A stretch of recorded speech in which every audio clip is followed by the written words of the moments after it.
Mugisha Fred Robinson cyangwa Producer Element ni imfura mu muryango w'abana bane yavukiye mu karere ka Karongi mu ntara y'Iburengerazuba. Element yavutse ku ya 26 Nyakanga 2000, akurira mu karere ka Karongi mu ntara y'Iburengerazuba bw'u Rwanda. Yize amashuri yisumbuye muri College ya Sainte Marie Kibuye.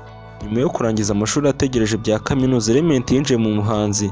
Nubwo yaririmbaga ariko yaranafite impano yo gucuranga akanakora imidundo ishyirwa mu ndirimbo. Yaje kugira umujinya ukomeye nyuma yo gusiragizwa n'abaproducer yaganaga ngo bamukorere indirimbo. Afata icyemezo cyo gutangira kwikorera umuziki. Yakoze nyinshi mu ndirimbo zigezwe muri iki gihe nka Hands Up ya Bruce Melody, Kore ya The Ben, Kayo ya Kevin Kademi, Kore Davis, Disama ya Bruce Melody, Kare ya Emmy, Ku mutima ya Costine, Maforomora ya Juno Kizigenza n'izindi nyinshi. Nyuma y'igihe kitageze ku mwaka, uyu Element akaba yaratangiye umuziki mu mwaka 2020 ubwo yahereye ku ndirimbo yise Hands Up ya Bruce Melody, akaba ari nk'indirimbo yamufunguriye amarembo dore ko yakunzwe cyane. Ibyo byatumye benshi bamugana. Kuri ubu ngubu nta ndirimbo atari yakora ngo iri kudakora hit. Amaze gukora indirimbo ibihumbi, iz'abanyarwanda, iz'abahanzi bo mu mahanga, akaba afite n'indirimbo zijya kuri 3.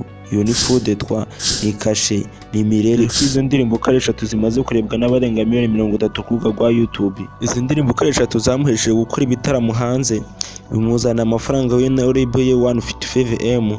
Si ibyo gusa kandi yagiye atwara ibihembo byinshi nk'umuproducer mwiza muri East Africa. Imyaka ine amaze mu muziki nyarwanda amaze kuba ku bigwi bidasanzwe. Muri iyo myaka ine ni kari hit. Uko umwaka ugenda ukura niko agenda aba umustar birenzeho.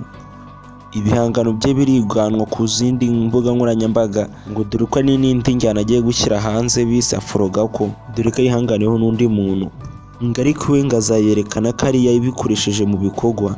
Reka nkubwire ko Element indirimbo amaze gukora ibigwi bye ntiwabivuga ngo birangize.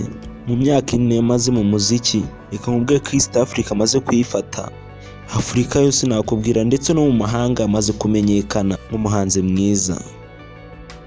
Akenshi indirimbo uzasanga ziri mu rundi rurimi, harimo ikinyarwanda gikeya, dore ko akunze kuzikoresha mu gifaransa cyinshi. Mu myaka ine yonyine amaze mu muziki, amaze kugafata, yaramenyekanye bihagije.